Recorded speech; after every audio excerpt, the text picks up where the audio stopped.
Baik, selamat pagi semuanya. Selamat pagi Ibu Puspita. Pagi ini kita akan melihat presentasi dari kelompok 11, di mana kelompok 11 akan menyampaikan presentasi tentang sistem perkemian. Untuk kelompok 11, dipersilakan untuk mempresentasikan materinya. Terima kasih. Thanks to moderator. We are from group 11. We will discuss about urinary system. But before we start, let me introduce our member.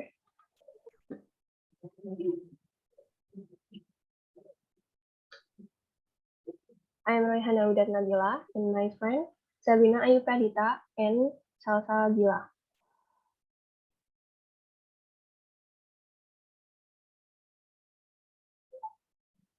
First, we will discuss about the definition of urinary system. The urinary system, also known as the urinary tract or the renal system, consists of the kidney, ureter, bladder, and the urethra. The purpose of urinary system is to eliminate waste from the body, regulate blood volume and blood pressure, control level of electrolytes and metabolites, and regulate body power of hydrogen.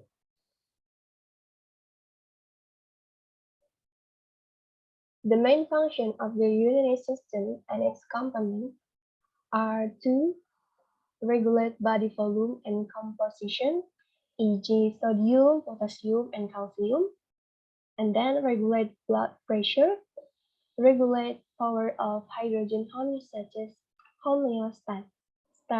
of the blood, contribute to the production of a red blood cell by the kidney, help synthesis calcitriol or the active form of vitamin D, and then stores waste product or mainly urea and uric acid before it and other products are removed from the body.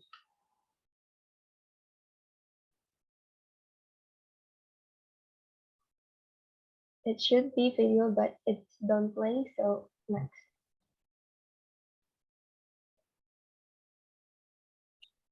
And now we move to the main structure of kidney anatomy. They are glomerulus, renal tubule, Bowman capsule, podocyte, collecting duct, and others. And then I will explain some parts briefly. It is glomerulus.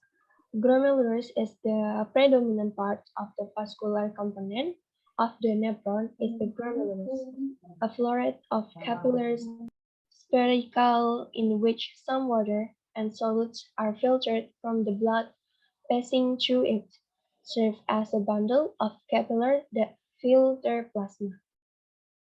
Next is renal tubule. Renal tubule, the section is a series of tubes that run from Bowman capsule to the collect tube or tubule collecting. The function of this tube is to reabsorb water, glucose, and electrolytes, such as sodium, chloride, and potassium, in the blood for use by the body.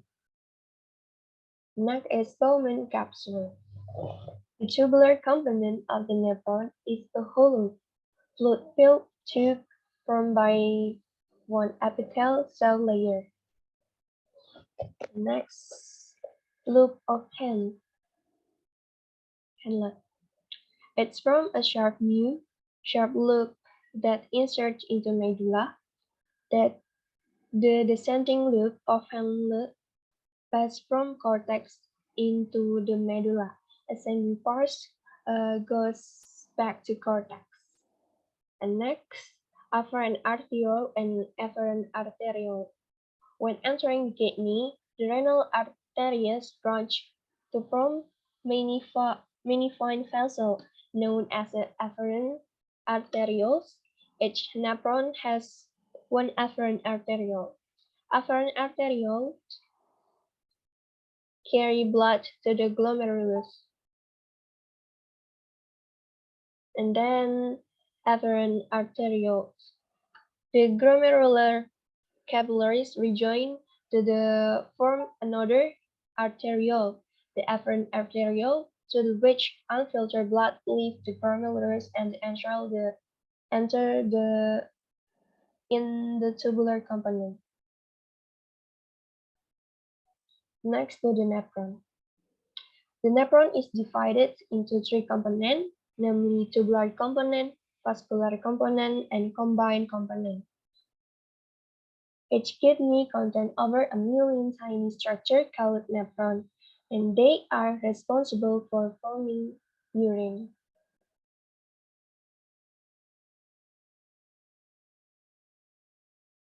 And next, the ureter. The ureter play an active role in urine transport.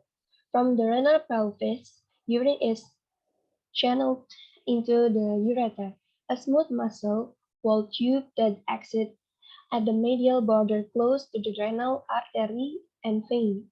Consists of two tubes, each of which connect from the kidney to the bladder. The length is more or less 25 until 30 centimeters, with a cross section of 0.5 centimeter. The ureter is partly located in the abdominal cavity and partly located in the pelvic cavity.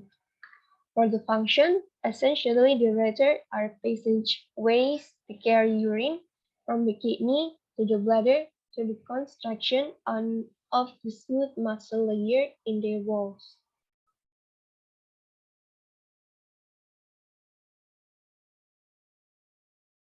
And next we move to the bladder. Bladder is the urinary bladder is a smooth, collapsible muscular sac and stores urine temporarily. Function: the diaphragm muscle and the transitional epithelium both make the bladder uniquely suited for its function of urine storage. And next to the urethra. The urethra is a thin-walled tube that carries urine by peristalsis from the bladder to the outside of the body. Urethra is different between men and women. Male urethra involves performing two functions. They are transport of urine to the exterior and the transfer of semen to exterior. And for female urethra, perform mainly one function, which is the transportation of urine to the exterior.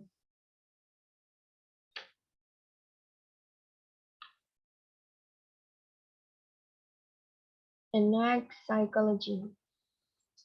Urinary system psychology, aggravated, when the bladder can no longer accommodate urine without increasing pressure, or usually when urine volume is about 300 milliliters, the receptor on the walls of the bladder will initiate contraction of the diaphragm muscle.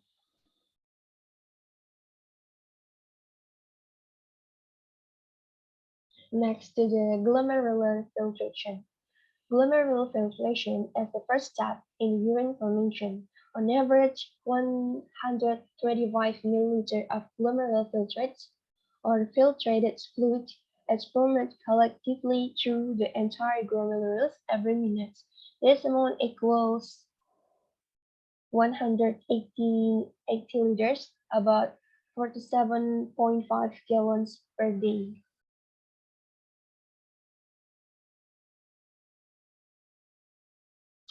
Next to glomerular membrane. Fluid filtered from the glomerulus into Bowman capsule must pass through the following three layers to make up the glomerular membrane. There are glomerular capillary walls, basal lamina, inner layer of Bowman capsule. Glomerular capillary walls consist of a single layer of squamous endothelial cell. This layer is penetrated by many large pores which make it 100 times more permeable to hydrogen oxide and solids than capillary in other parts of the body. Next to basal lamina is an cellular or cellular-free gelatinous layer formed from collagen and glycoprotein that is inserted between the glomerulus and Bowman capsule. Inner layer of Bowman capsule.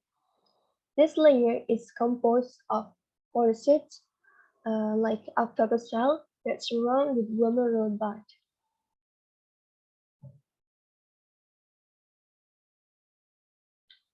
To carry out glomerular filtration, there must be a force that pushes up the plasma in the glomerulus to the holes in the glomerular membrane. There are glomerular capillary blood pressure, classical with osmotic pressure, Bowman capsule hydrostatic pressure, and the last net filtration pressure. For the best explanation, you can read the paper.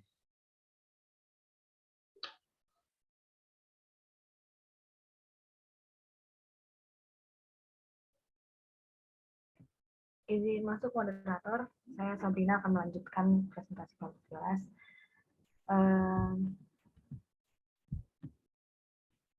Now we move to glomerular filtration rate. Apa sih glomerular filtrasi glomerulus? Nah, jadi di sini ada perbedaan bersih yang mendorong filtrasi, itu disebutnya tekanan filtrasi besi. Laju filtrasi glomerulus ini nggak bergantung pada tekanan filtrasi bersih aja, tapi juga pada luas permukaan glomerulus yang tersedia untuk penetrasi dan seberapa permeable membran glomerulus. Permeable itu apa sih? Jadi permeable itu bisa dilewati oleh air. Nah, di glomerulus ini apa sih yang difilter? Yang difilter itu darah ya. Jadi otomatis kalau darah yang difilter melibatkan pembuluh darah. Pembuluh darah yang masuk lewat arteriol tadi yang seperti dijelaskan oleh Abil. Kemudian masuk ke bagian glomerulus. Bagian glomerulus itu yang bulat-bulat ini, yang bulat pink. Nah, itu di situ dilakukan filtrasi. Kemudian keluar ke samping kanan itu ke tubulus proksimal. Next.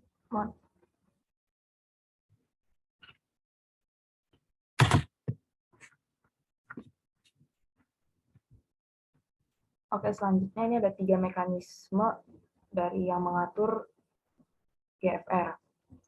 Yang pertama ada renal autoregulation. Kidneys themselves maintain contains renal blood flow, and GFR using.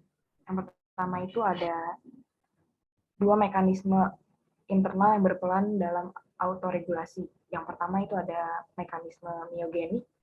Yang pertama itu yang berespon terhadap perubahan tekanan di dalam komponen vaskular nefron. Yang kedua ada mekanisme umpan balik tubuh glomerulus yang mendeteksi perubahan kadar garam di cairan yang mengalir melalui komponen tubular nefron. Yang kedua ada neural regulation atau regulasi saraf. Ini ada pembuluh darah ginjal yang disuplai oleh serat ANS simpatis yang melepaskan norepinefrin menyebabkan vakonstriksi. Stimulasi sedang, yang kedua ada stimulasi sedang, atrial aferen dan eferen menyempit pada derajat yang sama dan GFR menurun. Yang ketiga ada stimulasi yang lebih besar mengkonstriksi atrial aferen lebih banyak dan GFR menurun. Yang ketiga ini ada mekanisme dari regulasi hormonal. Yang pertama ada angiotensin 2 menurunkan GFR. Terus yang kedua ada peptida neutrik eutrium meningkatkan GFR. Next, Mak.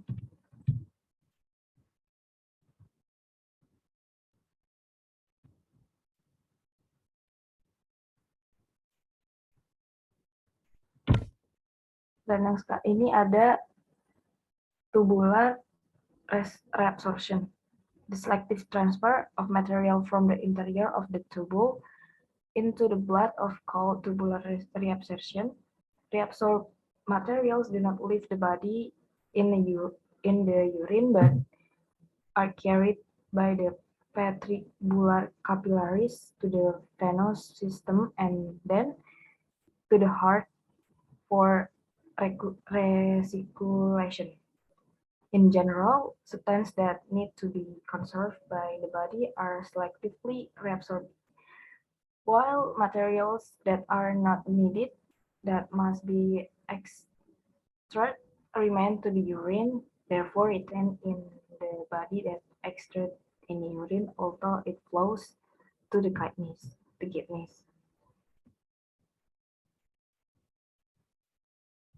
Pemindahan bahan secara selektif dari bagian tubulus ini ke dalam darah disebut reabsorpsi tubulus. Bahan yang diserap kembali tidak meninggalkan tubuh dalam urin, tetapi dibawa ke kapiler ventricular, ke sistem vena, dan kemudian ke jantung untuk disirkulasikan kembali. Pada umumnya, zat-zat yang perlu di-keep ini oleh tubuh akan direabsorpsi secara selektif, sedangkan bahan-bahan yang tidak diperlukan harus dikeluarkan di urin sehingga tidak tertahan dalam tubuh dan mengalir melalui ginjal. Dengan melihat besarnya filtrasi glomerulus tadi, besar reabsorpsi tubulus ini luar biasa ya. Tubulus biasanya mereabsorpsi sampai 99% air atau H2O yang terfiltrasi dan 100% gula yang terfiltrasi, serta ada 99,5% garam yang terfiltrasi. Reabsorpsi tubulus ini melibatkan transport transepitel. Di seluruh panjangnya, dinding tubulus memiliki ketebalan 1 sel dan terletak di dekat dengan kapiler peritubulus yang mengelilinginya. Next.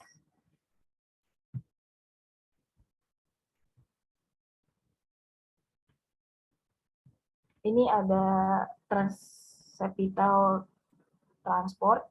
Nah, untuk bisa direabsorpsi, satu bahan ini harus melewati penghalang terpisah. Penghalang terpisah ini disebutnya linar sawah. Yang pertama syaratnya ada bahan harus meninggalkan cairan tubulus dengan melewati membran luminal serta sel tubulus. Yang kedua, bahan harus melewati sitosol dari satu sisi sel ke tubulus sisi lainnya. Yang ketiga, ada bahan harus melewati membran basolateral sel tubulus untuk masuk ke cairan interstisium. Yang keempat, ada bahan ini harus berdifusi melalui cairan interstisium. Yang terakhir, kelima, bahan harus menembus dinding kapiler untuk masuk ke plasma darah. Next.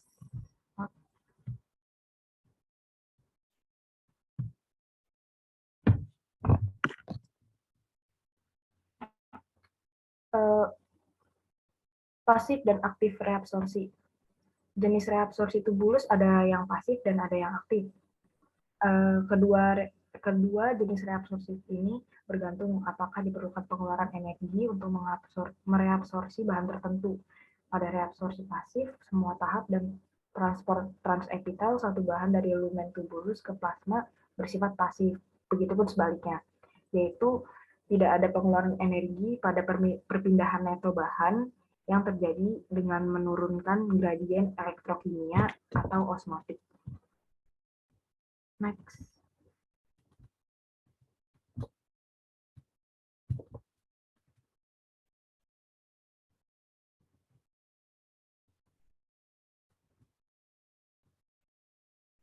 Activation of the renin-angiotensin-aldosterone system.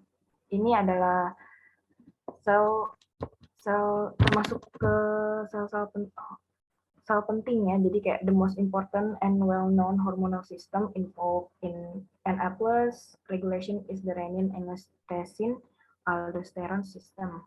Next.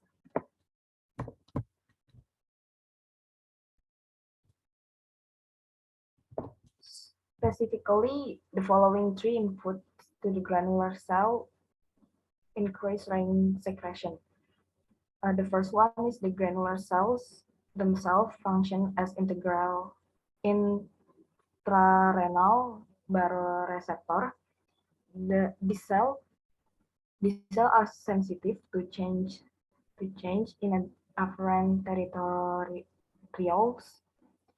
When detecting a drop in the blood pressure, these granular cells secrete more renin. The second one is granular cells are innervated by the sympathetic nervous system. When blood pressure drops below normal, the baroreceptor reflex increases sympathetic activity. And the last one is the macula densa cells in a tubular portion of the juxtaglomerular apparatus are sensitive to NaCl passing through the tubular lumen. In response to the decrease in NaCl, the macula dense cells trigger the granular cell to secrete more renin. Next. Oke, di sini ada renin angiostensin aldosteron sistem fungsinya. Yang pertama, sel-sel utama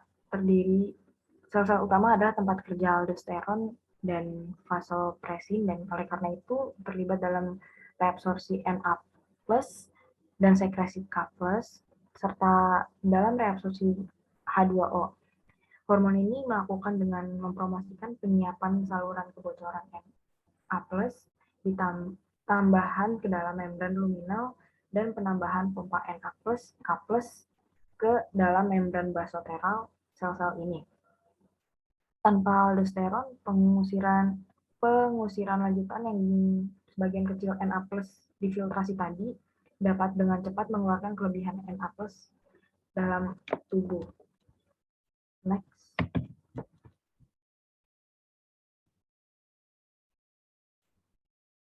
Next slide.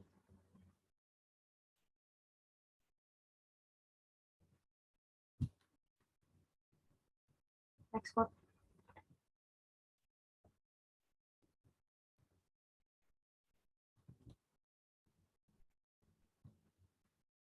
Nah, ini ada peran of the renin angiostensin aldosterone system in various disease. Jadi, distinct types of tubular cells are located in the distal and collecting tubulus. Yang pertama ini ada sel principal dan ada interkalasi sel. Yang pertama, sel-sel utama adalah tempat kerjanya aldosteron tadi. Itu hormon ini melakukan dengan mempromosikan penyisipan saluran kebocoran Na tadi. Nah, tanpa aldosteron, pengusiran lanjutan ini tidak akan berjalan dengan lancar. Untuk sel yang interkalasi sel ini ada dua jenis, yaitu interkalasi A dan interkalasi B. Interkalasi A ini merupakan sel penyekresi H+, pereabsorpsi K+, dan pereabsorpsi HCO3. Sedangkan sel interkalasi B kebalikan dari sel interkalasi A, yaitu pereabsorpsi H+, penyekresi K, dan penyekresi HCO3 yang akan dibuang melalui urin. Next.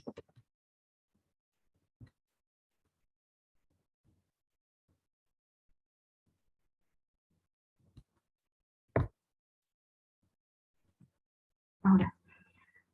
Kemudian ada compound efek reabsorpsi. Jadi ada senyawa yang menyebabkan yang berefek pada reabsorpsian, yaitu ada senyawa Na+. Kenapa? Karena mekanisme retensi garam dipicu dengan secara tidak tepat. Pasien atau orang dengan gagal jantung diberikan diet rendah garam, semakin banyak garam dan air yang disaring, maka semakin banyak garam dan air yang dikeluarkan melalui urin. Retensi garam yang terjadi terutama dalam kaitan dengan asupan garam yang tinggi dapat menyebabkan peningkatan volume CES dalam peningkatan tekanan darah. Next.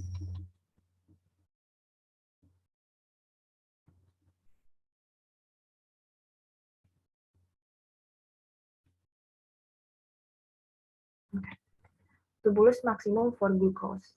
Jadi konsentrasi maksimum glukosa ini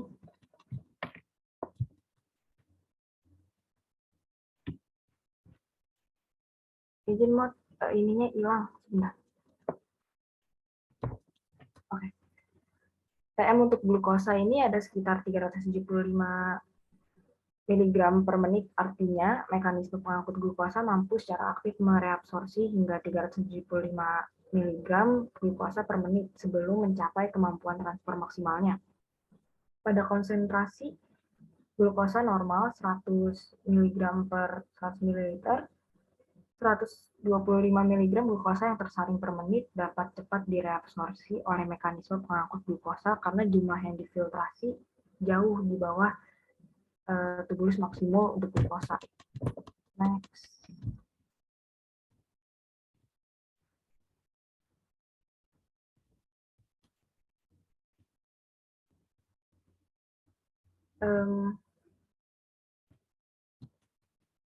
Ini ada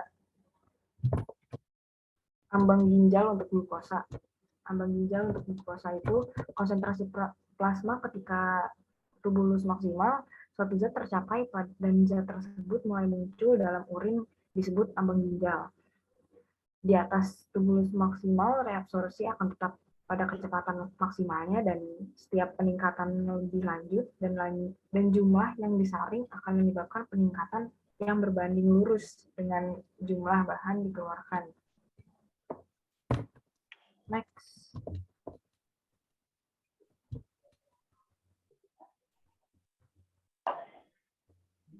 Reabsorpsi air. Reabsorpsi air ini terjadi secara pasif di sepanjang tubulus karena air osmotik mengikuti reabsorpsi aktif dari Na+. Saluran air di tubulus proksimal atau AQP1 selalu terbuka sehingga sangat permeable terhadap H2O. Oleh karena itu gradien konsentrasi disebut untuk urea yang secara pasif menyebabkan urea berdifusi dari lumen tubulus ke plasma kapiler peritubulus. Untuk slide selanjutnya akan dilanjutkan oleh rekan saya, Salva. Ya, sebelumnya izin masuk ya, Mat. Di sini saya akan melanjutkan tentang sekresi tubulus. Jadi pada proses ginjal yang ketiga, sekresi tubulus adalah pemindahan seleksi bahan-bahan dari kapiler peritubulus ke dalam lumen tubulus. Proses ini adalah rute kedua bagi masuknya bahan ke dalam tubulus ginjal dari darah. Proses ini adalah rute kedua bagi masuknya bahan ke dalam tubulus ginjal dari darah. Dengan yang pertama adalah melalui filtrasi glomerulus, hanya sekitar 20% plasma yang mengalir melalui kapiler glomerulus difiltrasi ke dalam kapsul boyu. Dan sisanya 80% mengalir melalui arterio eferen ke dalam kapiler peritubulus. Sekresi tubulus ini merupakan mekanisme untuk mengeluarkan bahan dari plasma secara cepat dengan mengekresikan sejumlah tertentu bahan dari 80% plasma yang tidak terfiltrasi di kapiler peritubulus dan memindahkannya ke dalam suatu tubulus yang sebagaimana itu hasilnya difiltrasi. Terus di sini ringkasan proses reabsorpsi sekresinya itu tubulus proksimal melakukan sebagian besar reabsorpsi. Bagian ini memindahkan banyak air dan zat yang terlalut yang terfiltrasikan ke dalam darah tanpa diatur. Proses-proses di bagian distal nefron ini semua berada di bawah kontrol bergantung pada kebutuhan tubuh kita sendiri. Terus produk sisa yang tersisa itu tidak dibutuhkan dan dibiarkan saja begitu saja dikeluarkan melalui urin bersama dengan produk non sisa yang difiltrasikan atau disekresikan dan tidak direabsorpsikan kembali. Ekresi urin ini dibersihkan dari plasma darah 125 mili, plasma yang difiltrasikan per menit. Biasanya 124 mili itu direabsorpsikan sehingga rata jumlah akhir urin itu dibentuk adalah 1 mili per menit. Bersihan plasma darah, volume plasma darah yang dibersihkan di suatu bahan per menit itu akan dibandingkan melalui ginjal terus melalui arteri renalis. Plasma yang dikeluarkan ginjal melalui vena renalis itu tidak mengandung bahan yang tertinggal untuk dieliminasi di urin. Next.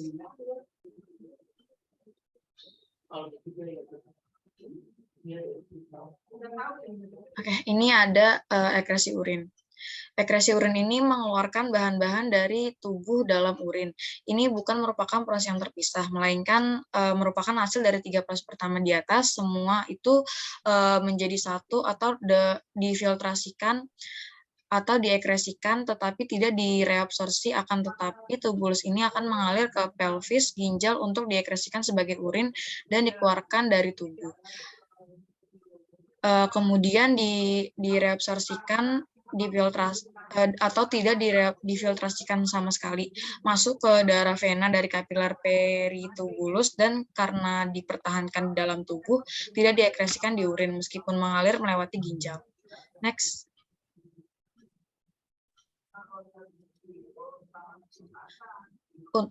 Untuk fungsi hemostasis urinnya bisa di next lagi.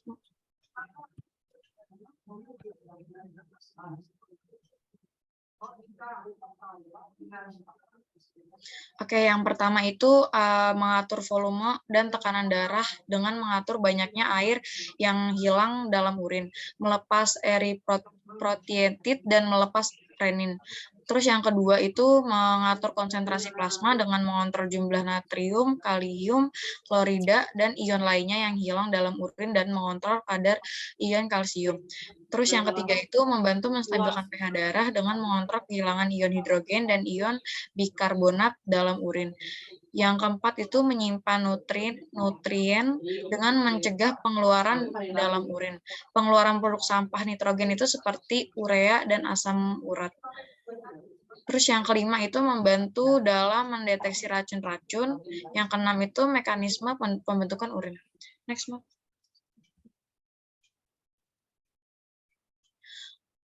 Oke. Untuk ginjalnya sendiri itu dia mengekskresikan urin dalam konsentrasi bervariasi tergantung pada status hidrasi tubuh atau keadaan tubuh kita. Setelah membahas bagaimana ginjal menangani berbagai zat terlarut dalam plasma, di sini saya akan menjelaskan tentang konsentrasi pada penanganan H2O plasma oleh ginjal. Osmostasis bergantung pada jumlah relatif H2O dibandingkan dengan zat yang terlarut. Pada keseimbangan cairan konsentrasi zat terlarut yang normal. Boleh di next, Mbak.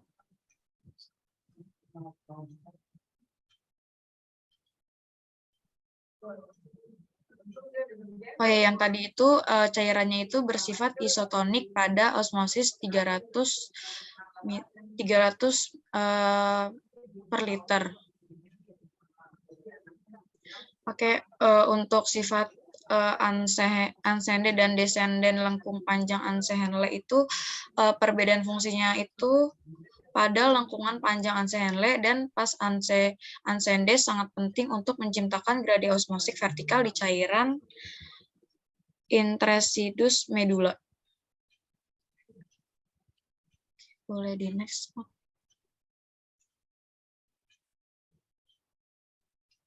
Untuk mekanisme multiplikasi konternya itu berada pada kedua pars Anse-Henle, kemungkinan terjadi interaksi penting antara keduanya. Meskipun cairan Anse-Henle ini berlangsung terus-menerus, kita akan melihat terjadi langkah demi langkahnya untuk pemindahan pasif H2O keluar. Selanjutnya itu hingga osmosis cairan di pars itu desenden dan cairan interens menjadi sama. Cairan tubulus yang masuk ke dalam Anse-Henle ini segera memulai menjadi lebih pekat karena kehilangan H2O.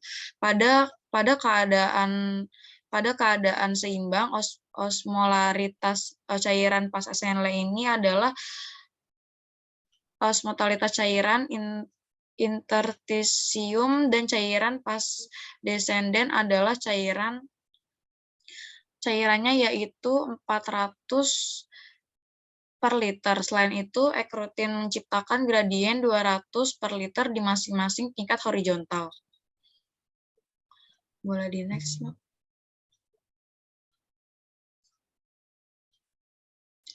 Oke, ini ada manfaat multiplikasinya Counter-Q-Trend.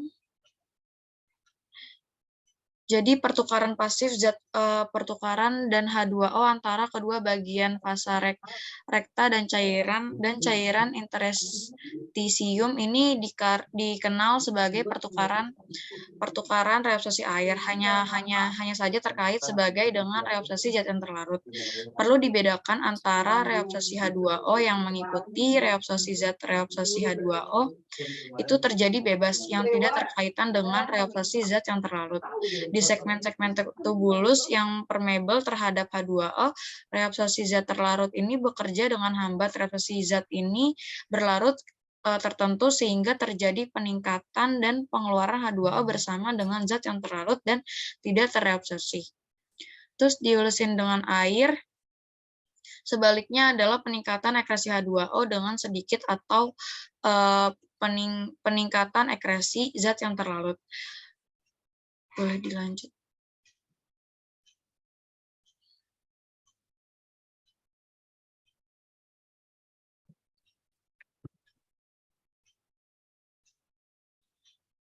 Lanjut, next.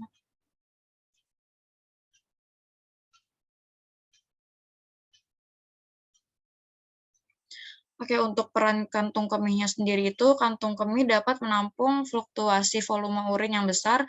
Dinding kandung kemih terdiri atas otot polos yang dilapisi oleh suatu jenis epitel khusus. Dahulu diperkirakan bahwa kandung kemih adalah kantong Irnet, namun baik epitel maupun otot polos secara aktif ikut serta dalam kemampuan kandung kemih mengakomodasi perubahan besar dalam volume urin.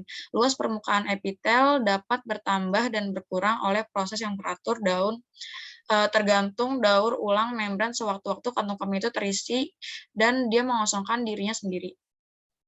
Waktu pengisian kantung kemih, vesikel sitoplasma itu terbungkus dengan membran yang disisipkan melalui proses ekositosis ke permukaan sel. Kemudian vesikel ini ditarik ke dalam oleh endositosis untuk memperkecil luas permukaan ketika terjadi pengosongan kandung kemih. Boleh di next.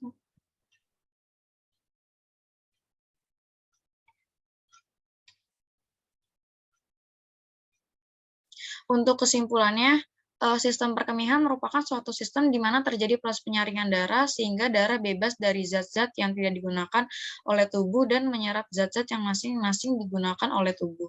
Zat-zat ini tidak dipergunakan lagi oleh tubuh dan larut dalam air dan dikeluarkan berupa urin. Untuk anatomi sistem perkemihannya itu ada ginjal, ureter, vesika urinaria atau kantung kemih, yang terakhir itu uretra. Untuk fisiologi sistem perkemihannya itu tidak dapat lagi menampung urin tanpa meningkatkan tekanan. Biasanya pada volume urin kira-kira 300 ml, maka reseptor pada dinding vesika urin itu akan melalui kontraksi musculus detrusor pada bayi perkemihan terjadi pada evoluter dan dengan segera. Tahap-tahapnya itu pembentukan urin itu ada yang pertama ada filtrasi, kedua ada reabsorpsi, augmentasi. Bisa di next lagi, Mbak. Oke, sekian hasil presentasi dari kelompok kami. Kurang lebihnya mohon maaf. Selebihnya saya kembalikan kepada moderator. Baik, terima kasih untuk kelompok 11 sudah memaparkan presentasinya yaitu tentang sistem perkemihan. Sekarang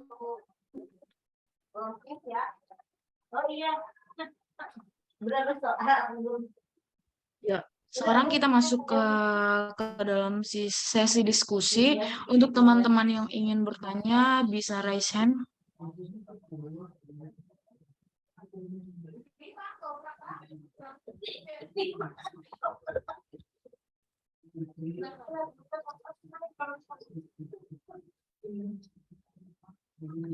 Ya, untuk Adi Prayudo, silahkan pertanyaannya. Izin masuk moderator, izin bertanya. Saya pernah baca kalau wanita lebih rentan mengalami infeksi saluran kemih dibandingkan laki-laki. Saya ingin bertanya apa yang menyebabkan hal tersebut. Terima kasih. Terima kasih, Yuda. Untuk kelompok 11, apakah pertanyaannya cukup dimengerti? Izin masuk Mot, ya. Untuk pertanyaan ini bisa ditampung terlebih dulu ya. Selanjutnya untuk Aileen, silakan untuk pertanyaannya.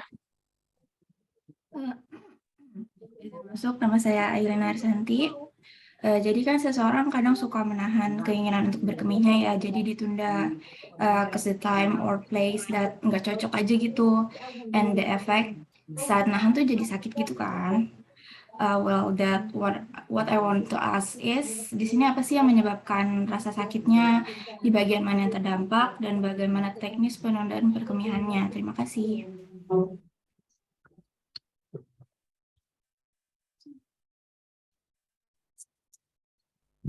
Baik, terima kasih.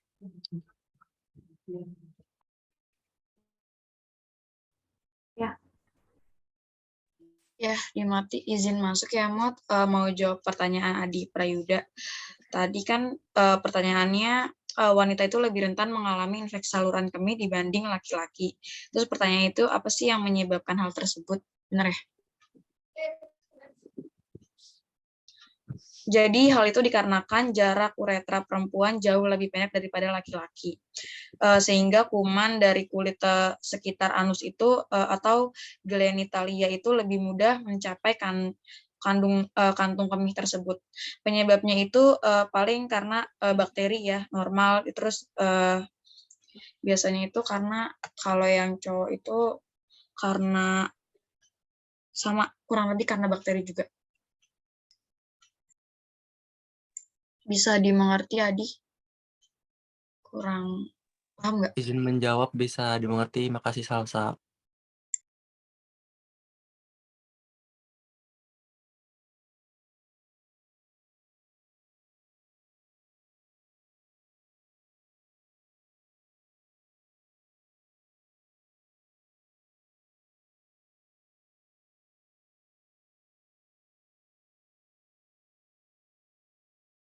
Izin masuk moderator, saya akan jawab pertanyaan dari rekan saya, Aileen.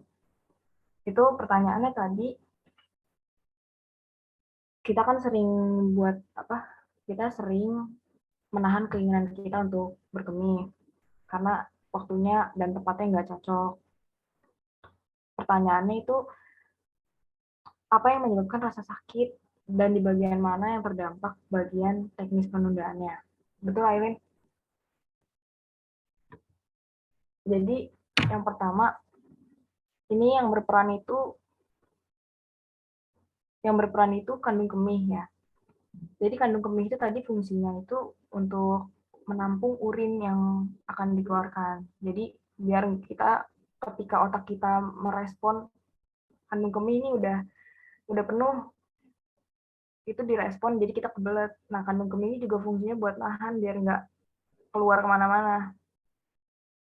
Nah kita tuh sebenarnya bisa nahan perkemihan itu bisa sampai 3-4 jam. Cuman kalau keseringan itu kan jadinya bahaya ya. Contohnya bisa jadi infeksi kelamin yang seperti tadi Adi tanya, dan untuk teknisnya itu kan kita kalau kebelet itu merinding itu tiba-tiba merinding sendiri. Nah itu di bagian perut itu karena terasa penuh dan akhirnya nyeri sampai ke dalam, jadi kandung kemihnya juga jadi yang tadinya nampung urinnya cuman bisa segini, terus dia lama-lama kan makin banyak ditahan jadinya sakit. Kurang lebih seperti itu. Bagaimana Aileen? Jelas-jelas, terima kasih atas penjelasannya.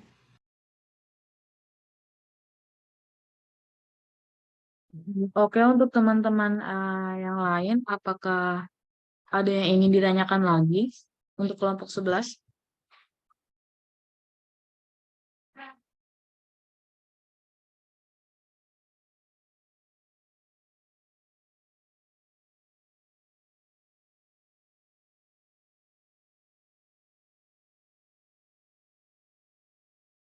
Oke, kalau tidak ada yang ingin ditanyakan lagi, presentasi kali ini saya tutup.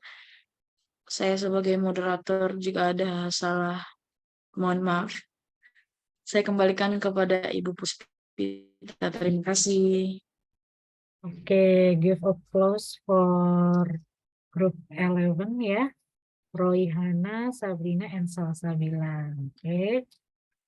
Ya. What a good presentation ya. Bagus sekali sudah mencoba presentasi dengan in English ya. Gimana teman-temannya? Paham dengan yang dijelaskan oleh ini? Ada pertanyaan lagi nggak? Izin Ibu, awalnya Ya. mah paham, setengah-tengah nganggung-nganggung Ibu. Nganggung-nganggung ya. Karena udah mulai masuk ke fungsi ini ya. Kok ada istilah angiotensin ya, glomerulus ya. Apa itu ya istilah yang baru ya buat kalian. Oke, ya, kita ulas lagi ya apa yang tadi teman-temannya sudah coba untuk paparkan ya secara anatomi. Kita coba review dulu ya. Baru nanti kita masuk ke fungsinya karena sebenarnya materinya itu adalah sampai kita memahami keseimbangan cairan ya. Dan juga kita memahami keseimbangan asam basa. Oke. Ada yang udah pernah membahas keseimbangan asam basa sebelumnya di IBD? Waktu biokim mungkin atau bio apa ya? Biologi dibahas nggak kemarin di awal-awal keseimbangan asam basa? Enggak ya? Oke, ini kita coba sama-sama ulangin ya. Putri ada nggak Putri?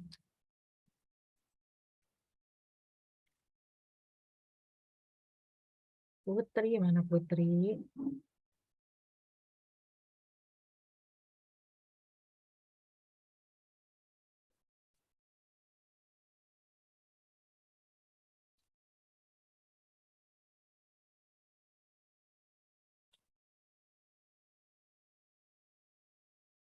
Oh, Putri kagak nyaut ini ya. Halo, suara saya kedengaran nggak sih? Terdengar, Bu. Kedengar ya. Tapi seputrinya belum ada. Oke. Fania ada Fania?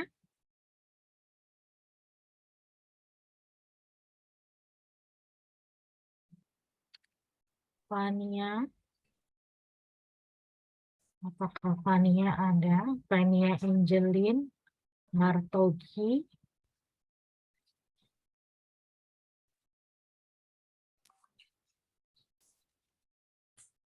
Ya, Fania. Ini kan ada nih penampang sistem urinari ya. Oke, bagian nomor 2 sama nomor 3 itu apa, Fania?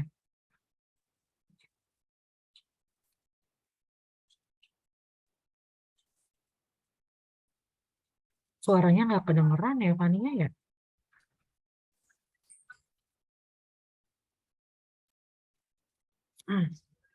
Udah unmute padahal ya, tapi kenapa nggak kedengeran suaranya?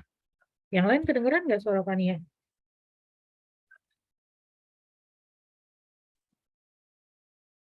Enggak, Bu. Nggak juga ya? Wah, ada masalah apa nih, Fania?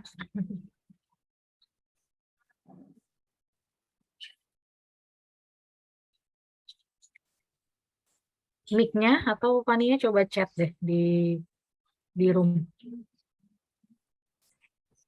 Oke, sambil tunggu Fania, saya mau nanya Galih. Galih mana Galih? Oke, Galih, kalau yang nomor 5 sama 6 apa Galih?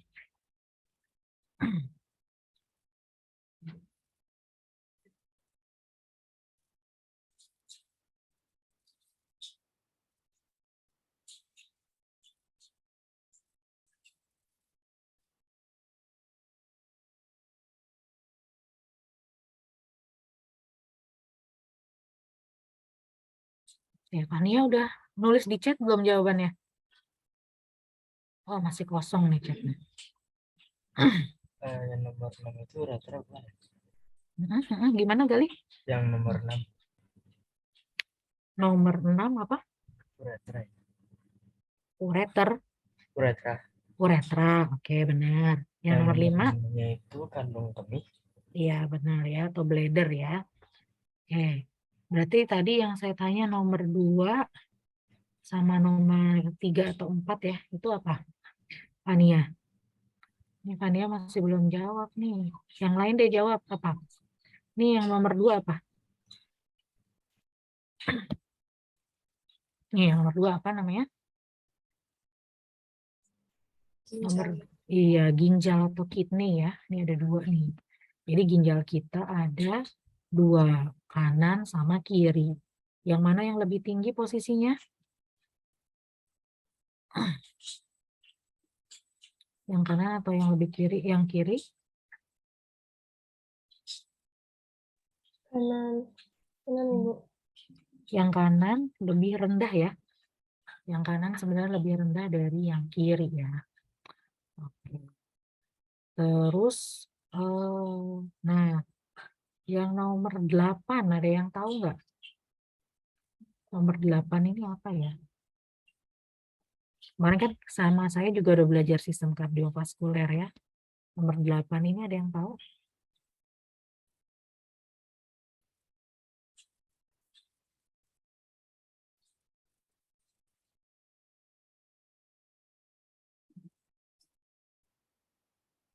Vena renalis bukan?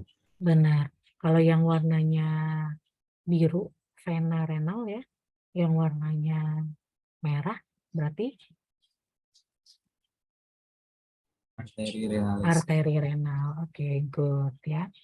Kalau yang nomor 7 nih, ada di atas ini nih. Apa nih namanya nih? Ada di atasnya ginjal, nempel.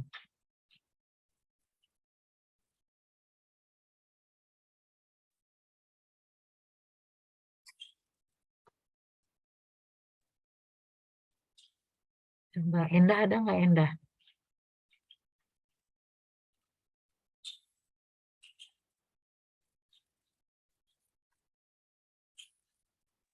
Halo Endah, mana Endah? Di sini Bu, Enda lagi ada gangguan sinyal. Oh,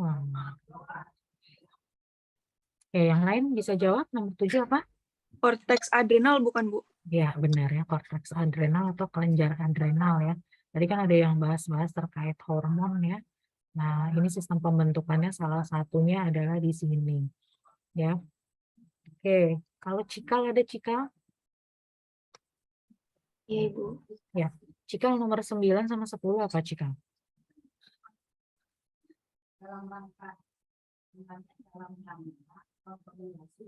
Inferior vena. Benar, yang nomor 9 ini kan inferior vena cava ya. Kalau kemarin ngomongin jantung, dia yang mengambil darah balik ke dalam jantung ya dari bagian bawah. Berarti yang nomor 10 apa? Aorta Ibu. Betul ya. Oke, good ya nih kelas RKI sudah paham ya berarti ya bagian-bagian sistem perkemihan ya. Udah jelas tadi ya ada ginjal, ada ureter ya, jangan kebalik-balik antara ureter sama uretra ya. Jadi yang menghubungkan ginjal sama bladder itu namanya ureter, sedangkan yang mengeluarkan urin ya yang sudah tertampung di kandung kemih ini uretra. Dan sebenarnya kalau bisa disimpulkan dari proses ini, ya, urin kita itu terbentuk dari apa sebenarnya? Sumber utamanya urin kita apa? Darah. Darah, benar ya. Tadi kan disebutin sama temennya, darah masuk ya ke dalam ginjal, difiltrasi, direabsorpsi, disekresi, sehingga nanti keluarnya adalah urin gitu. Oke, sampai sini jelas? Ya. Nah, ini juga tadi udah disebutin ya sama temennya fungsi-fungsinya ya. Ginjal itu punya fungsi filtrasi, artinya menyaring. Ya, apa yang disaring atau dikeluarkan? Ya, racun, limbah metabolisme, kelebihan air, kelebihan ion. Sedangkan yang masih dipakai, misalnya kepingan sel darah dan lain-lain itu dibalikin di dalam pembuluh darah, nggak diolah. Ya. Terus juga membuang limbah nitrogen, ya seperti urea, asam urat, kreatinin. Jadi kalau dari pemeriksaan hasil lab, ya, ini yang suka kita cek nih, ureum, kreatinin, ya. Ini ada ambang batas normalnya, gitu. Jadi kalau berlebihan, berarti ginjalnya itu bekerja berlebih, ya. Memang harusnya ini ada di dalam urin kita, tapi tidak boleh berlebihan. Kalau berlebihan, indikasinya dia lebih, gitu ya. Nah, terus ini nih yang utama juga ya, tadi belum dibahas, keseimbangan air dan elektrolit, kemudian asam dan basa. Ya. Kenapa ada asam dan basa? Ternyata tubuh kita itu mengandung CO2 yang sifatnya asam, ya, dan HCO3 yang sifatnya basa. Kemarin kita bahas ya, CO2 itu sisa sampah metabolisme, ya.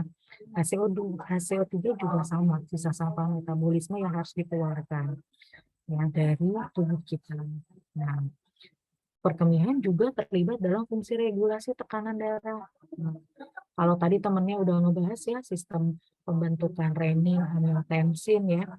Nah, di sana nanti ada restriksi cairan. Nah, disitulah pengaruh dari ginjal ini terhadap regulasi tekanan darah. Nah, semua ini adalah fungsinya untuk hemostasis ya. Hemostasis itu adalah menjaga keseimbangan tubuh kita. Kalau tubuh kita bermasalah, ya, maka pernapasan kita bisa terganggu, ya. Semua metabolisme sudah, kalau pernapasan sudah terganggu, metabolisme juga bisa terganggu. Gitu. Oke. Ini tadi untuk ginjal ya, Ibu rasa sudah dijelaskan dengan baik sama temennya. Ya, ginjal yang kita itu lebih rendah itu yang sebelah kanan ya. Oke. Terus tadi juga ini udah dijelasin ya, kalau kita bedah lagi untuk ginjal kita ya, itu ada bagian-bagiannya ya, mulai dari renal cortex yang paling luar ya. Kemudian ada renal pelvis ya, renal pelvis nih yang bagian yang seperti ini ya bentuknya ya. Ini renal pelvis. Kemudian ini yang seperti jaring-jaring renal medula ya, ini renal medulanya. Nah, sedangkan satuan terkecil tadi namanya apa? Satuan fungsi terkecil ginjal namanya? Ada yang tahu?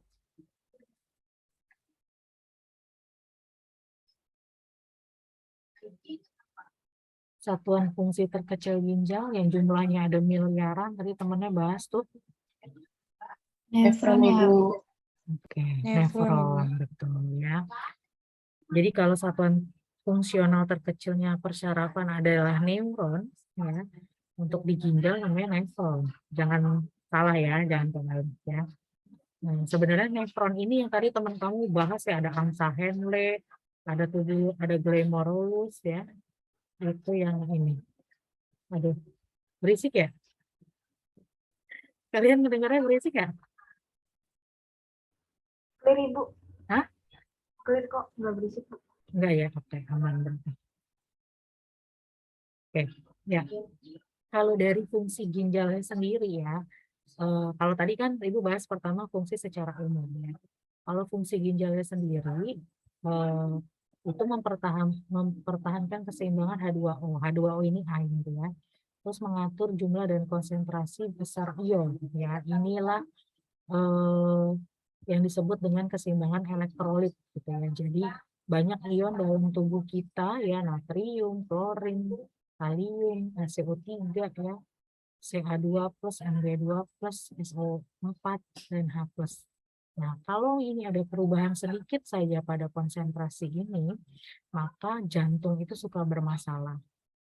Ya, nanti mungkin kalian kalau bekerja di rumah sakit melihat elektrolit ini ada gangguan, maka pasiennya bisa ada gangguan juga ya dalam performa jantungnya. Terus juga mengatur tekanan darah ya, itu karena volume plasma atau volume cairan yang ada dalam tubuh kita, yang ngatur, yang ngeluarin, yang nahan itu adalah ginjal. Ya, jadi ada fase-fase di mana ginjal itu mampu atau tubuh kita itu mampu untuk menahan cairan. Ya. Salah satunya tadi pertanyaan temenmu ya dari Ailena ya.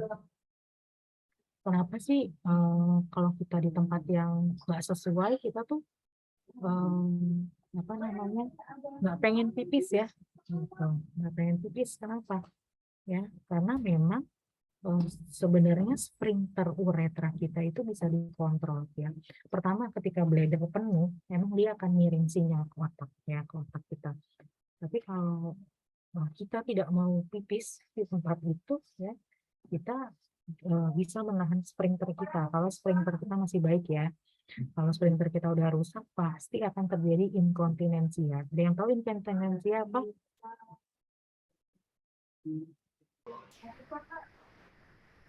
Pernah dengar nggak istilah inkontinensia? Apa kira-kira tuh?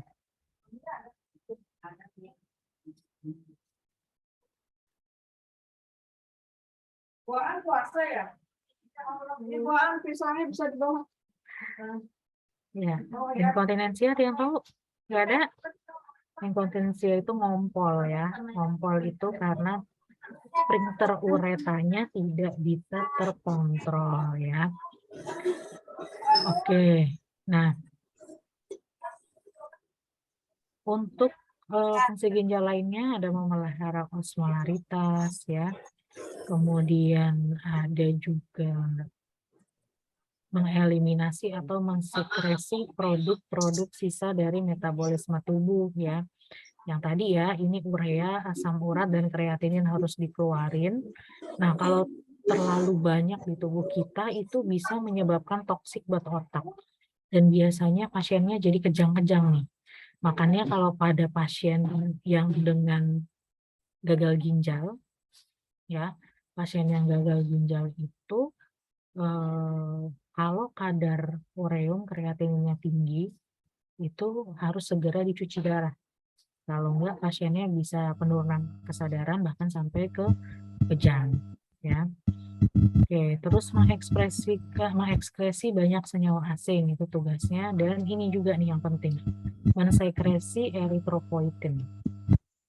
Ya, di sini eritropoietin itu hormon yang berpengaruh pada pembentukan sel darah merah ya.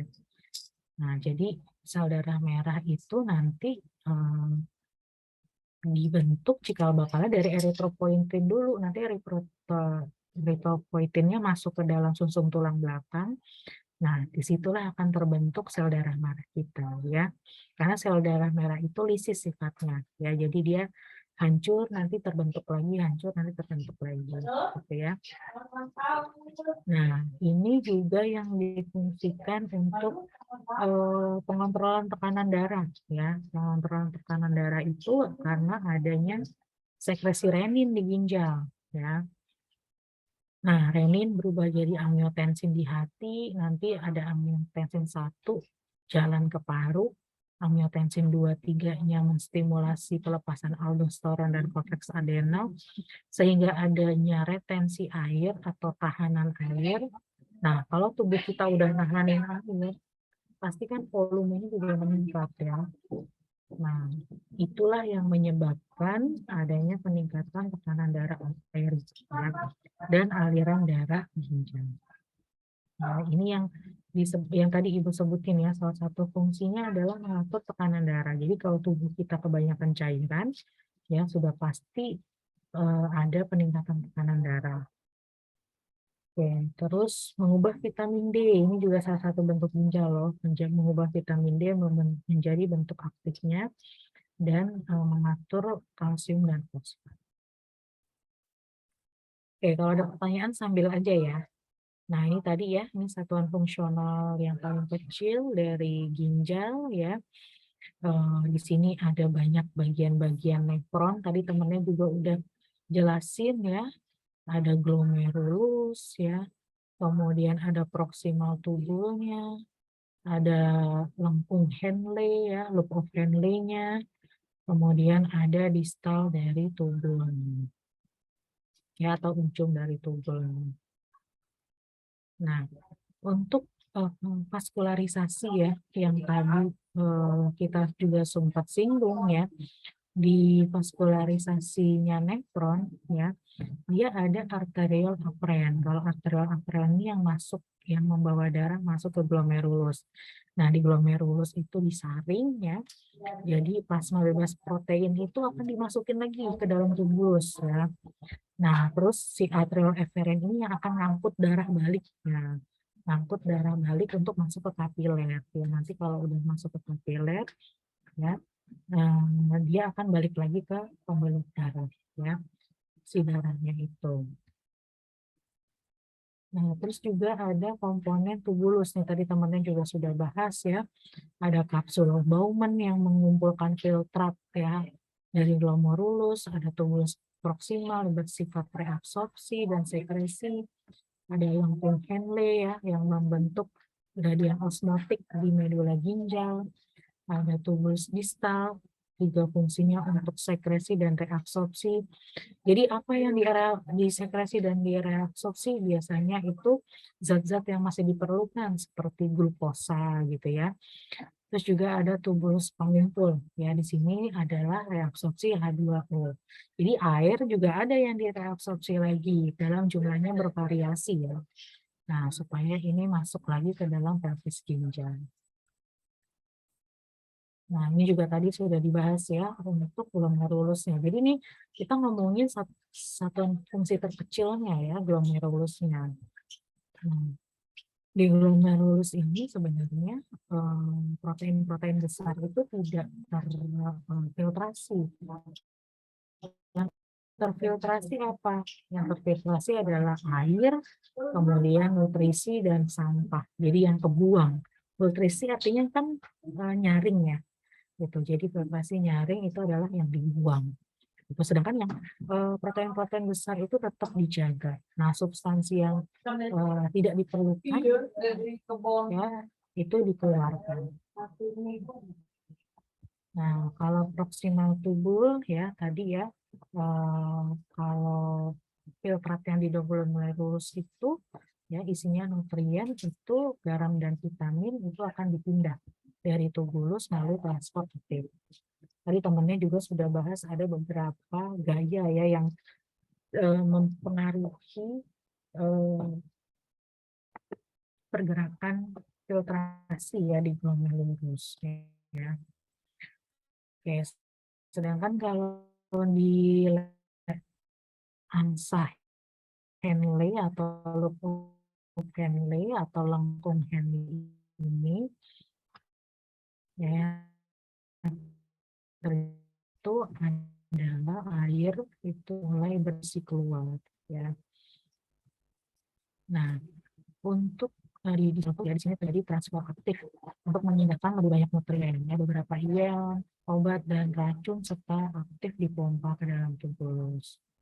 Nanti sampai ke ujung nih namanya tubulus pengumpul. Di sini beberapa urea mulai dipindah, kemudian amino disekresi kembali ke dalam tubuh. Oke, jadi memang proses untuk pembentukan urin itu ya melalui masing-masing dari nefron ini ya lumayan banyak prosesnya ya. Tapi utamanya ada 3. Yang pertama difiltrasi, yang kedua dia reabsorpsi, yang ketiga disekresi. Oke, itu kita baru ngomongin ginjal. Nah, terus ada bagian yang menghubungkan atau mengeluarkan urin, ya, keluaran sekret urin dari ginjal untuk nyampe ke kemih. Tadi udah dibahas juga sama kalian, itu namanya ureter, ya.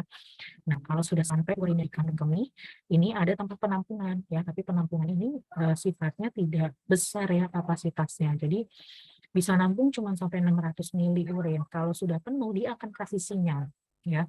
Jadi akan kasih sinyal ke otak kita bahwa oh, kita ingin mengeluarkan urin ini, gitu. Nah, kita bisa merespon itu dan bisa menolak respon itu. Tapi kalau kita tolak, ya, kadang-kadang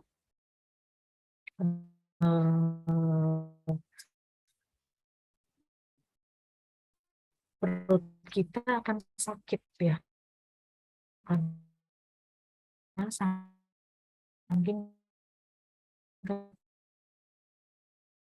penuhannya urin itu. Dan ini juga berbahaya ketika dia reflux balik ke ginjal, ya. Bisa banget karena lain suka menyebabkan adanya pengkapuran, ya, karena kan semakin pekat semakin cairan, ya. Nah, pengkapuran itu kalau numpuk bisa menyebabkan pembentukan batu, ya, batu baik di ginjalnya, baik di uternya, ya, bahkan sampai di bladernya juga menyebabkan batu karena adanya sedimentasi, gitu, ya, atau pembentukan batu.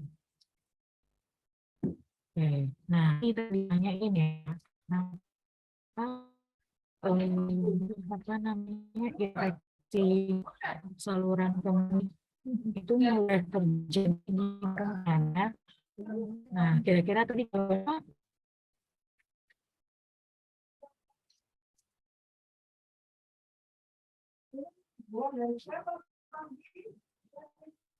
Iya, jadi jawabannya apa tadi? Namanya jawab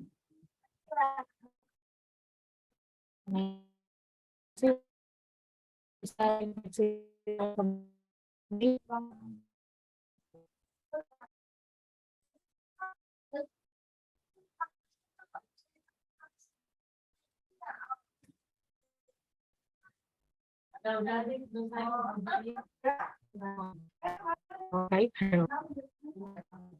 Ini tadi saya nanya dia, juga, ya.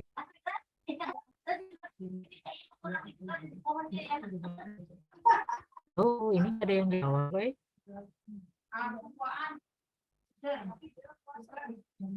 Tadi jawabannya apa?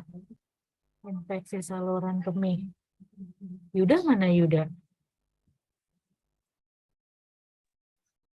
Izin Bu, tadi jaringan kendala jaringan.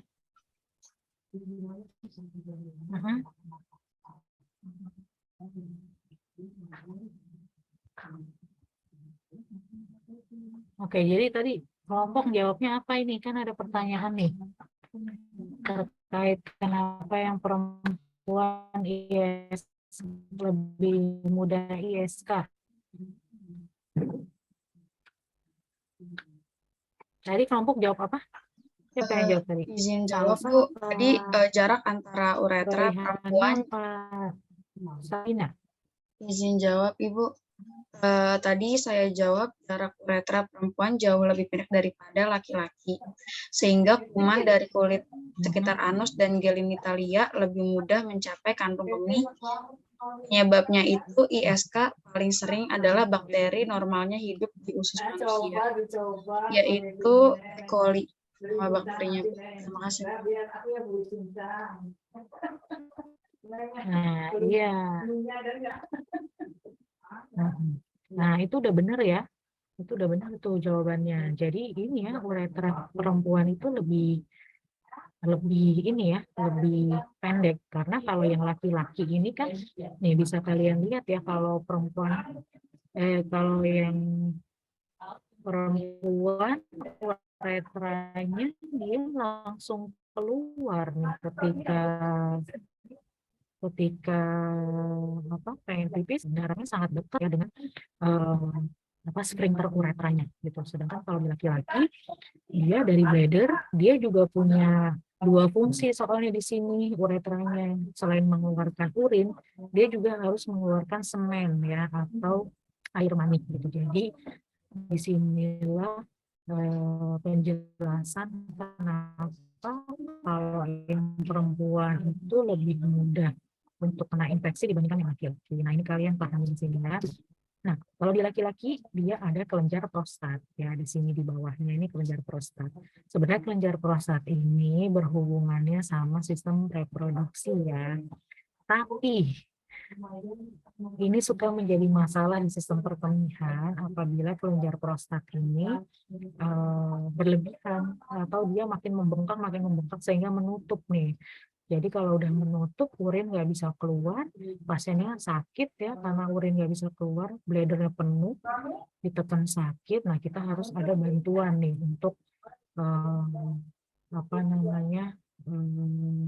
memasang kateter ya, atau ada tindakan pembedahan untuk melubangi atau mengikis prostat ini, gitu, sehingga pasien kita bisa berkemih dengan aman.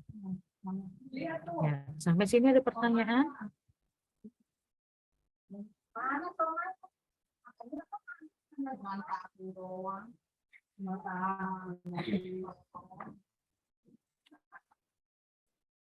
Oke, udah pada jelas ya berarti ya. Nah, sekarang kita lanjut ke arterinya. Ada apa aja di ginjal ya? Di ginjal ini dia punya beberapa arteri yang dia terbagi dari dua. Ada arteri segmental, ada kemudian segmental arteri yang bercabang ke arteri lobaris, kemudian ada lobaris, interlobaris ke arcuata, dan terakhir dari arcuata ke arteri lobaris. Jadi dari awal dia masuk ya, ini akan ada mulai pembagian yang di sini nih. Ini namanya segmental artery ya. Dia mulai terbang. Nah, dia dari situ akan masuk ke lobulus. Balik lagi ke arteri lobulus akan bercabang lagi. Nanti dari lobulus ke interlobaris sampai ke ujung-ujung sini. Ya, ini namanya arteri interlobaris. Nah, di situ nanti dari interlobaris dia akan masuk ke arcuata. Ya.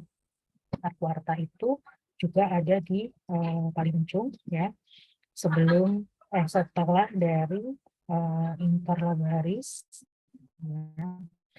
Kemudian nanti situ akan masuk ke daerah korteks ya, akan masuk ke daerah korteks atau yang paling luar dari ginjal kita. Jadi perlintasan ginjal itu sampai keluar dari sampai ke ginjal yang paling luar. Ini adalah alurnya ya, alur perjalanan darah yang ada di ginjal kita. Dari aorta masuk ke renal arteri, segmental, lobar, interlobar, arcuat, interlobula, aferen, arteriol, masuk ke glomerulus, nanti dari glomerulus keluar lewat renal arteriol, ke peritubular kapiler, nah baru balik lagi arahnya, interlobular, arcuata, interlobar, renal sampai inferior vena cava dan balik lagi ke jantung ya. Jadi itu adalah sistem sirkulasinya. Nah, untuk proses pembentukan urin ada 3 tahap ya. Yang pertama adalah filtrasi di glomerulus, terus reabsorpsi di tubulus ya, dan sekresi di tubulus. Nah, kalau filtrasi jangan lupa nih, tadi gue udah bilang berkali-kali, filtrasi itu adalah penyaringan ya. Jadi darah masuk ke glomerulus, terjadi filtrasi ya, sehingga ini di plasma yang bebas protein itu bisa masuk ke glomerulus, sedangkan yang besar itu balik ke pembuluh darah ya. Kemudian langkah pertama jumlah yang difiltrasi juga banyak gitu ya masuk ke tubuh. Nah, kedua adalah absorpsi ya. Jadi kalau absorpsi artinya diserap kembali gitu ya. Perpindahan sini juga dipilih apa yang diabsorpsi, yaitu ada air, ada natrium, ada glukosa, ada urea, ya urea juga cuma 50%. Itu bagian reaksi, sebagian dibuang ya gitu. Nah, reabsorpsi ini sifatnya ada yang aktif, ada yang pasif. Itu yang langsung melawan gradien elektron ya. Itu adalah proses pembentukan urin berupa sekresi. Jadi setelah diserap kembali, dia akan dikeluarkan ya. Akan dikeluarkan dengan proses yang namanya sekresi. Nah, sekresi ini juga merupakan zat yang pindah ya dari kapiler ke tubulus lumen. Nah, apa yang disekresikan? Yang disekresikan kalau sudah terakhir itu adalah si urinnya gitu ya. Jadi kita mulai mensekresi urin ya, mengeluarkan urin supaya zat-zat yang tadi yang sudah tidak digunakan lagi bisa dikeluarkan dalam bentuk urin. Ya, tadi ini juga sudah dibahas ya sama temennya, ada konsentrasi solut dalam urin itu kita ngomongin berat jenis dari urinnya ya. Dimana konsentrasi urin kita itu bisa berbeda-beda ya tergantung dari arus balik medula dan vasopresinnya. Juga tergantung dari zat-zat yang terlarut gitu. Jadi kalau misalnya airnya itu lebih banyak dari zat terlarutnya, kan pasti urin kita encer ya. Kalau urin kita encer, osmolaritasnya di bawah 300, itu namanya urin kita sifatnya hipotonik atau sifatnya rendah. Sedangkan kalau urin kita pekat nih, jadi airnya tuh lebih dikit, biasanya warnanya lebih kuning urin kita kalau lebih pekat dibandingkan cairannya yang lebih dibanding zat yang ada di urin itu namanya osmolaritasnya tinggi lebih dari 300, itu disebut dengan hipertonik gitu. Oke, sampai sini ada pertanyaan? Udah jelas?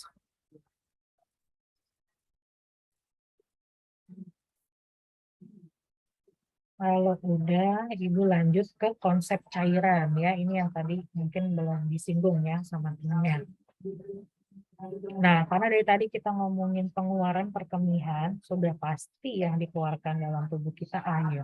Jadi temanmu juga sudah bahas bahwa Bu, sebenarnya yang membentuk urin kita itu adalah darah kita ya. Darah kita yang disaring, yang dibalikin sel-sel darah merah ke dalam tubuh sehingga yang diambil hanya air dan beberapa sampah metabolisme. Karena emang tubuh kita itu 60%-nya itu adalah cairan ya, gitu. 60%-nya cairan.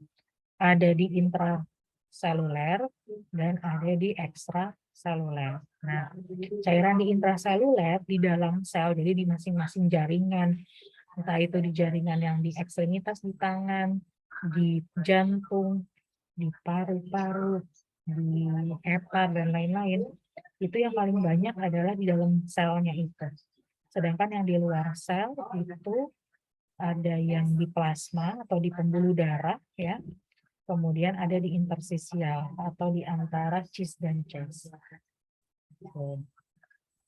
Nah, ini adalah proses intake dan output tubuh kita. Ya, jadi balance cairan kita itu harus sama.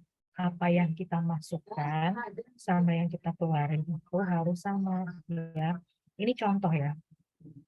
Ketika kita ada proses metabolisme dalam tubuh ya, itu menghasilkan 200 ml air. dari makanan yang kita makan, misalnya ada sayuran, sayuran itu kandungannya ada air, ya, itu masuk 700 ml. Kemudian minum ya, minum kita kurang lebih harusnya sih 2000 ya mililiter atau 8 gelas per hari. Tapi mungkin kita masukin 1600. Nah, berarti kalau di total nih berapa nih? 1600, 700 sama 200. Sehari kita masuk berapa?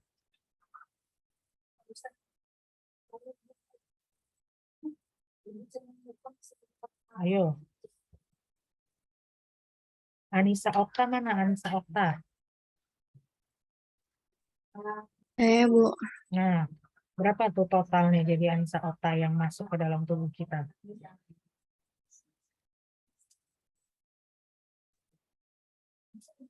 2.500 mili. Iya, 2.500 mili ya. Ini ya udah ada di sini ya. 2.500 mili. Nah, 2.500 mili yang udah masuk nih ke tubuh kita akan dikeluarkan lewat mana?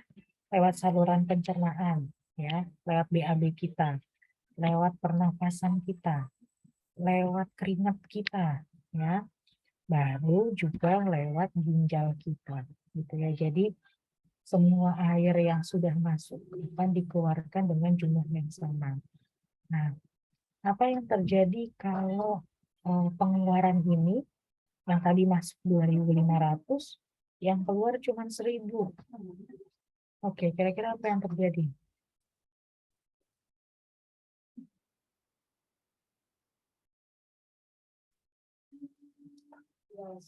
Satrio, kira-kira menurut pendapatmu apa yang terjadi nih?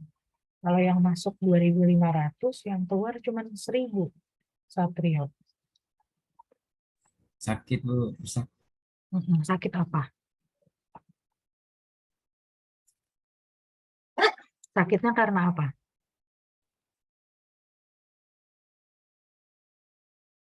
Karena harusnya ada yang keluar tapi nggak keluar. Jadi kan di situ kita bisa asumsi bahwa di situ ada penumpukan cairan, benar nggak? Ya, tubuh kita udah masukin 2.500, dikeluarin cuma 1.000, berarti 1.500-nya kemana? Pasti akan numpuk. Numpuknya di mana? Di peredaran darah kita, di sel-sel kita. Ya, ini bisa menyebabkan penyakit gagal ginjal, gagal jantung, ya, bahkan edem. Nanti kalian belajar ya, tubuh kita itu bisa berisi cairan sehingga kalau dipencet itu nanti seperti balon gitu ya, balon berisi air gitu, dipencet dia ininya apa, keluarnya itu agak-agak lama gitu ya. Ini jadi komposisi cairan tubuh kita, tadi saya udah bahas ya, 60%-nya adalah air. Ada juga zat terlarutnya. Zat terlarut ini yang sifatnya ada yang elektrolit dan non-elektrolit. Ya, kalau elektrolit yang kayak tadi ya, ada kalsium, ada natrium, ada magnesium, ada Ca2+, MgSO4 ya. Sedangkan kalau non-elektrolit itu ada hormon, ada kreatinin, ada bilirubin ya, seperti itu. Yang terlarut di dalam saluran tubuh kita. Nah, ini nih, ini adalah elektrolit, perbandingan ya antara elektrolit, anion dan kation ya di dalam tubuh kita yang ada di plasma, ada di cairan interstisial dan cairan intrasel. Jadi natrium atau garam itu paling banyak ada di plasma atau di pembuluh darah dan cairan interstisial. Di intraselnya sendiri dikit. Nah, yang paling banyak di intrasel adalah kalium ya. Ion kalium nih paling banyak nih di intrasel. Kalau kalium dia emang sedikit, MgSO4 juga dia sedikit ya. Kemudian untuk Cl ya, ini Cl-nya di sini ya, ini agak kurang geser. Untuk klorin dia juga banyak di plasma dan di cairan interstisial ya. HPO4 atau hidrofosfat dia rata ya. Kemudian SO4-nya dia paling banyak ada di cairan intrasel. Ya. Oke, juga anion lainnya paling banyak di intrasel. Nah, keseimbangan asam basa yang tadi Ibu bilang, ya, tubuh kita itu harus dijaga supaya tidak terlalu asam dan tidak terlalu basa. Ya. Keasaman tubuh kita ditentukan oleh ion, namanya ion hidrogen. Hidrogen itu atau H+. Jadi, kalau pH tubuh kita itu dia rendah, disebutnya dengan asam. Ya. Sedangkan kalau pH-nya tinggi, itu akan basa. Ya. Oke. Nah, faktor-faktor yang bisa mempengaruhi tubuh kita adalah karena kita terlalu banyak makan yang mengandung asam, ya, biasanya yang protein-proteinnya tinggi. Terus penambahan secara endogen dari sisa metabolisme, yaitu pembentukan laktat. Terus penambahan secara endogen yang tidak fisiologis, pengeluaran asam basa oleh ginjal dan usus, pengeluaran karbonat atau HCO3 oleh paru, dan pembentukan asam dalam jumlah besar oleh sel-sel lambung. Nah, ini ya penghitungannya. Jadi pH tubuh kita tuh harus normal. Normalnya berapa? Nih normalnya 7,35 sampai 7,45.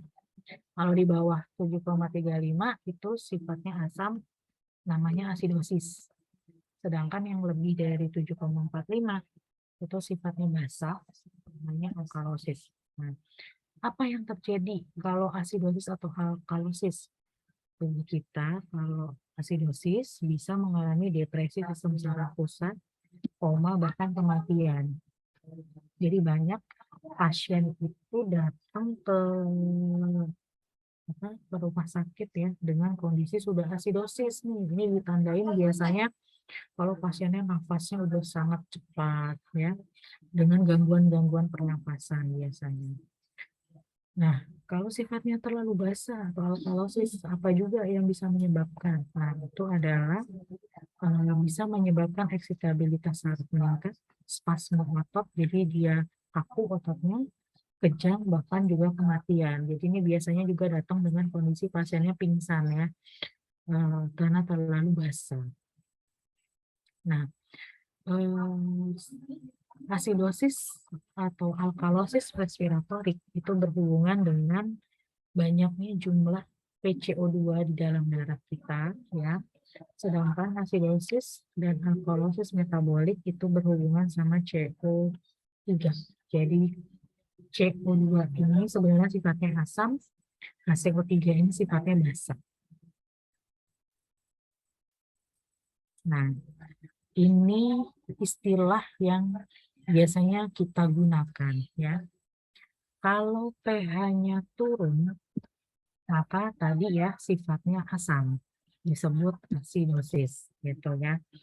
Nah, asidosisnya ini terjadi karena basahnya yang turun, karena HCO3 sifatnya basah. Dan HCO3 itu dikeluarkan oleh ginjal, maka disebutnya asidosis metabolik. Gitu. Nanti kompensasinya yang dilakukan apa?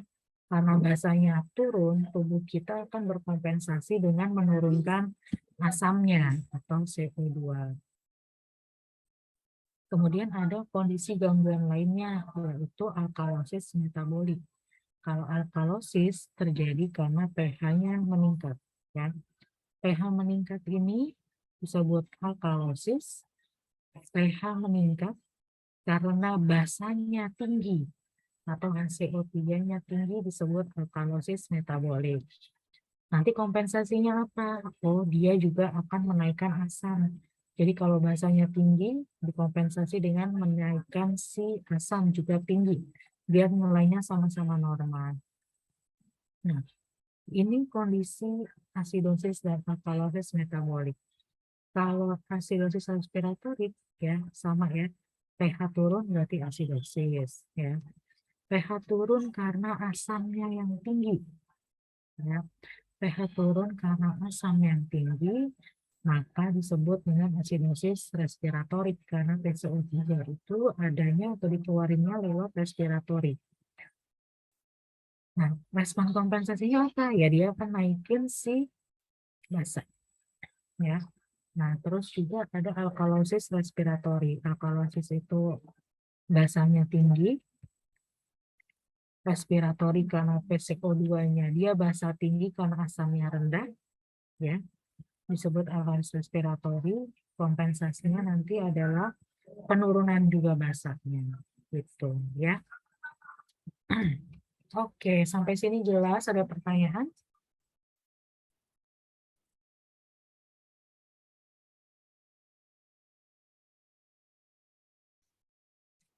Itu yang Ibu bisa share ya untuk kalian sambil kita tadi sama-sama review ya, dari teman-temannya sudah coba membahas ya apa saja bagian-bagian dari organ untuk sistem pencernaan, kemudian fungsinya ya, kemudian ada juga sistem pembentukan kemihnya ya, itu kalian harus pahami, dan juga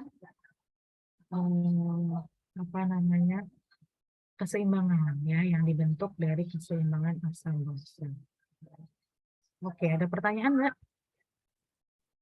Udah jelas? Udah?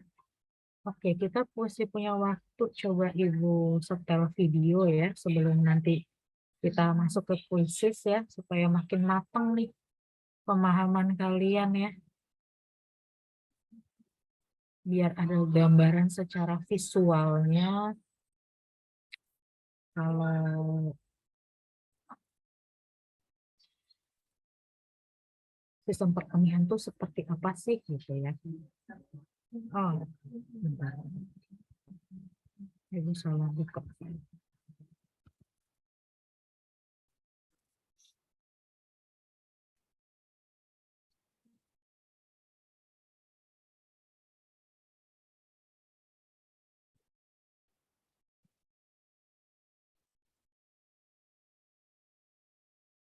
Ini udah nggak ada yang mau nanya atau diskusi? Udah jelas ya penjelasannya ya.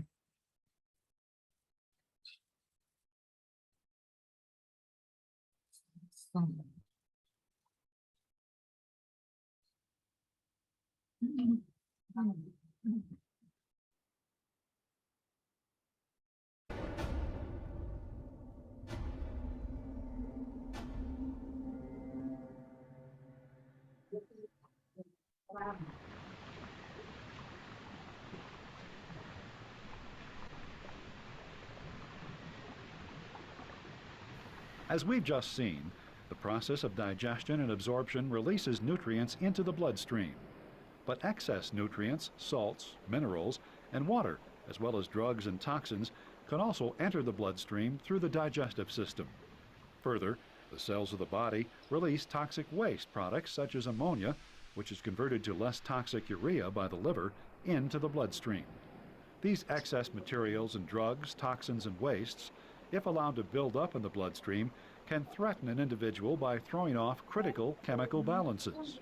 The blood and extracellular fluid that bathes body cells must have a close to neutral pH, precisely regulated concentrations of various salts, appropriate levels of water and dissolved substances, and of course, cellular waste products must not be allowed to reach toxic levels. The burden of maintaining proper chemical balance or homeostasis in the body falls largely on the kidneys. Human kidneys are paired, kidney bean-shaped organs located on either side of the spinal column and extending slightly above the waist. Each is approximately 13 centimeters long, 8 centimeters wide, and 2.5 centimeters thick. Blood carrying various waste enters each kidney through a renal artery. After it has been filtered, the blood exits through the renal vein. Urine, which is a mixture of water, dissolved wastes, and toxins, and some excess nutrients filtered out of the blood, leaves each kidney through a narrow muscular tube called the ureter. Peristaltic contractions drive urine through the ureter to the bladder, a hollow muscular chamber that collects and stores urine. The walls of the bladder contain smooth muscle capable of considerable expansion. Urine is retained in the bladder by two sphincter muscles located at its base, just above the juncture with the urethra. When the bladder becomes distended, receptors in the walls trigger reflexive contractions. The sphincter nearest the bladder, the internal sphincter, is open during these contractions. However, the lower or external sphincter is under voluntary control, so the reflex can be suppressed by the brain unless bladder distension becomes acute. The average adult bladder will hold about 500 milliliters, or approximately a pint of urine, but the urge to urinate is triggered by considerably smaller accumulations. Urine completes its journey to the outside through a single narrow tube called the urethra.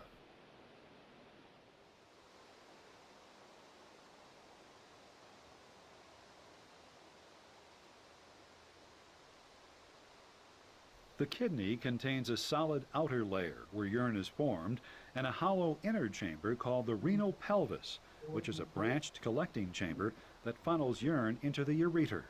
The outer layer of the kidney is divided into a fan-shaped inner renal medulla and an overlying renal cortex. Microscopic examination of these structures reveals an array of tiny individual filters or nephrons. Over 1 million nephrons are packed into the cortex of each kidney, with many extending into the renal medulla. Blood is conducted to each nephron by an arteriole that branches from the renal artery. Within a cup-shaped portion of the nephron, the Bowman's capsule, the arteriole branches into a network of approximately 50 microscopic capillaries that form an intertwined mass, the glomerulus. The arteriole leaving the glomerulus is smaller in diameter than the one coming in, creating pressure within the structure that forces water and many dissolved substances such as urea, glucose, salts, amino acids, and certain vitamins through its extremely permeable capillary walls in a process called filtration. The resulting fluid, called filtrate, is collected in the Bowman's capsule for transport through the tubule.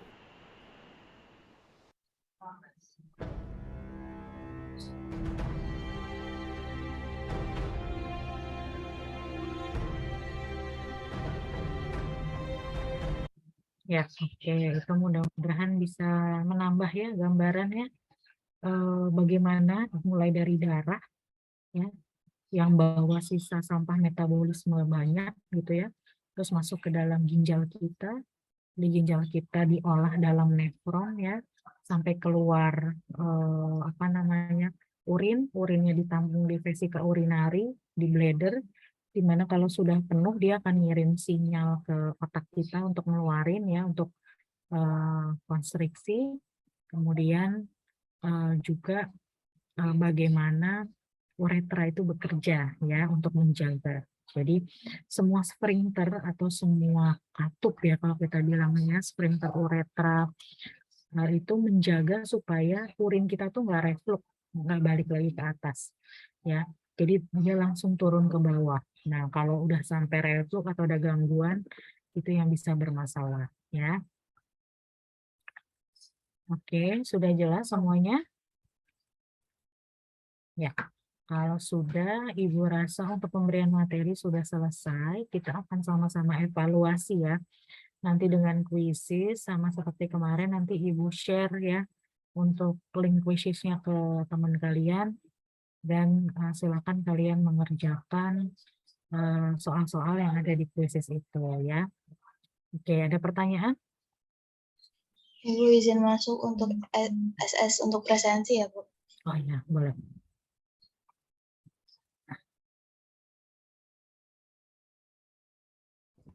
Nah, izin Ibu untuk screenshot. Aba-aba di saya. Slide 1, 2, 3.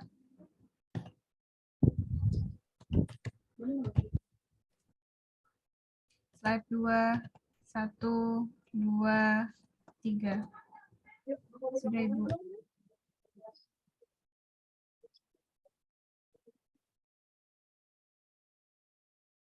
Sudah Ibu, terima kasih. Oke, kalau gitu kita sudahi untuk pertemuan di Zoom-nya. Semoga bermanfaat yang kita bahas hari ini ya. Wabillahi taufiq wal hidayah. Wassalamualaikum warahmatullahi wabarakatuh. Selamat pagi semuanya. Waalaikumsalam. Terima kasih, Bu. Terima kasih, Bu. Ya, sama-sama.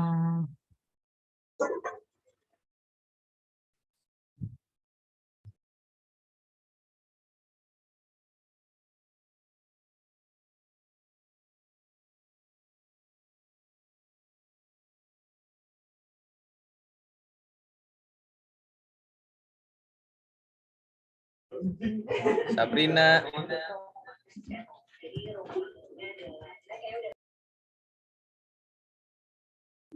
Apaan? Sedang nyariin tuh. Oh, ini masih Apa harus sih yang kuis nyariin ya? mana-mana? Oh, ini masih harus kuis. Masih kuis. Kerjaan bareng aja kayak lah. Ini kemarin. Orangnya malu-malu mau. Tuh yang tawanya tuh. Nggak berani katanya, Sab. Kata siapa? Nah, tuh yang ngomong tuh. Kuis apaan ini dah? Aduh, Bagi-bagi lah. Gua itu kemarin.